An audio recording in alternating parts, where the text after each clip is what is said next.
എന്തൊക്കെ ഉള്ളിൽ പോയിട്ടോ പ്ലാസ്റ്റിക് കുഞ്ഞിന്റെ അത് പിന്നോട്ടാ ഇവരെന്ത് പണിയാ കഴിച്ചാ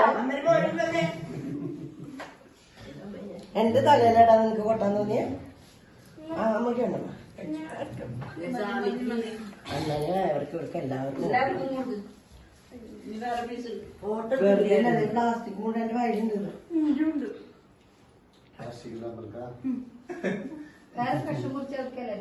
കൃഷ്ണ കൃഷ്ണ